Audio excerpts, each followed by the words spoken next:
Hi, welcome to Catch a Fire TV, where we are all about igniting your life's passion, purpose, and profession. I'm your host, Mina Grace Drake, and in this episode of This Woman's Work, I'm here with the lovely Rachel Sklar, who's a parent coach and strategist. So Rachel, I'd love for you to tell us, did you always know that you would be a parent coach? You know, I had never even heard of parent coaching when I first became a social worker.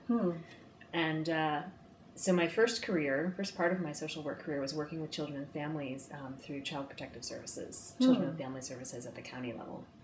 So no, I definitely didn't know I would become a parent coach. But once I had children, I knew that I couldn't go back to working with, children who were severely abused. I had been doing child abuse investigations, and I was largely working with parents who really didn't want to be there. They weren't very motivated to be there, right? We were coming into their lives uninvited. And so once I had children and I wanted to go back to work, I knew that it was going to be with people who were really motivated, who really wanted to work with me. That's such a huge transition to go through. How do you know today that you've made the right decision? Oh, that's easy. My work is very energizing. I never have this feeling like I'm looking for the light at the end of the tunnel. So can you tell us more about your practice? Like, who are you working with today and how are you helping them? Sure, yeah. So there's really three parts of my practice. I work with individual clients who are mostly parents of preschoolers and younger children, like maybe ages 0 to 7. And so I work with them individually for a series of sessions and help them sort of on several levels. One is on the practical level of how can they get through their day with, grace. Please help us. Yes. And then I also work with them on just taking sort of a reflective journey into their own parenting, which helps them sort of gather their thoughts around what their philosophies are and what their strengths are. Wow. And then I help them come up with strategies that are sustainable. So, it's not about, finding the right way to potty train. It's not like that. Okay. It's more like, how can we gather all of the information that we need in your family in order to create a plan that's actually going to carry you through long term? It'll be a plan that you could apply when your children are older as well. And then, so it's sustainability, it's reflection, it's practical, Yeah, so they get all of those pieces when they walk away. So one of the things I was really looking forward to talking to you about today is vulnerability. And I just so appreciate every time I read one of your blogs or your newsletters or your Facebook posts, like you are so open and honest about the things that I try and hide as a mother, And I so appreciate that. Yeah. And that's where a lot of my connection, I'm sure your community's connection comes from, of you putting it all out there. How do you see vulnerability as an actual success factor when it comes to doing meaningful work? Right, yeah. Well, first of all, I think that my own vulnerability helps myself as well as my clients. Okay, so first of all, it helps me because, I know that when I'm being reflective and open, that's when I'm being most authentic. And so being authentic with my clients actually helps bring them out as well. The benefits always outweigh the costs when it comes to courage for me in my business. Yeah, and I have to think about that. I have to think, like, what's on the other end of this risk that I might be taking in terms of sharing a story with a client or releasing a new product or, whatever risks we take in business. We have to be very clear that the bigger the risk, the bigger the potential benefit. So this brings up another question for me in terms of timing and making things happen. And as you can see, you are making things happen right now. You've got a lot going on. I do. Yeah, and you're still creating and putting things out there. Can you tell me what's your mindset when in the midst of preparing to add to your already wonderful family to continue to work and be of service to other people? My mindset. Well, my mom always used to say, if you want something done, give it to a busy person. Wow. How's that for a story to go up with? How about that for a tweetable quote there? Exactly. Right. Back it on that. Yeah, so, I have 2 children. They're ages 5 and 3. Got another one coming in a week and a half. Wow. And, I knew from my first trimester, as sick as I was, that I had goals, that there were a lot of things that I wanted to accomplish before the baby came. Yeah.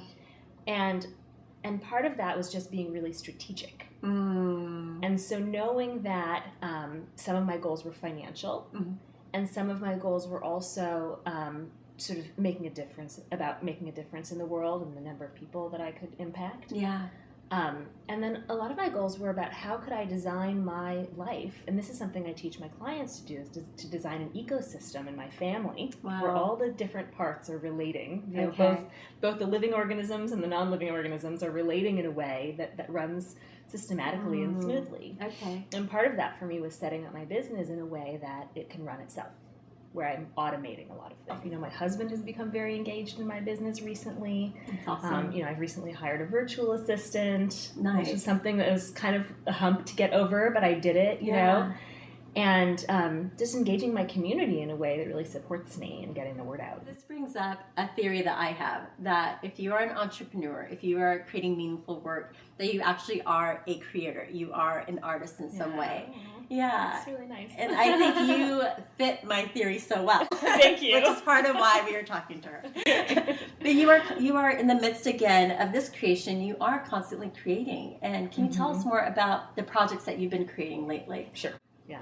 So I like to think of my business as having three main parts. So I have a private practice, which is a very creative process in the sense that every time I hang up the phone, I feel like fully energized. Right. You know, after a phone coaching session with a parent. And then I also have a CD that I recently created and released, and that's called Rock Your Inner Mama. Yes. Guidance for mindful parenting. Yeah. So it's a combination of meditations and guided visualizations and that practical piece of advice, you know, that people need. And it sort of walks people throughout their day.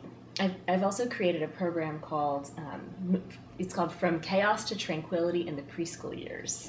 So I ran that program in January, and it was a huge success. Wonderful. And I recorded it, and now I'm in the process of creating a home study program out of it. So every single day, my day is just full of different, different aspects of creative energy, I guess. In doing all of it, I think that the learning process has been, it's exciting, it's overwhelming, it's scary, and again, like the benefits have been unbelievable, and it just keeps driving me more and more forward. So hearing about all the wonderful things that you're up to, if somebody wanted to connect with you and find out more about your practice and CD and program and all the wonderful things that you're creating, in addition to creating, what's the best way for people to do that? So, through my website. Okay. So my website is www.viaparenting. It's VIA parenting. And I call it Via Parenting because I think that, parenting takes us places. It really does. Think about where parenting has taken you. Oh my gosh.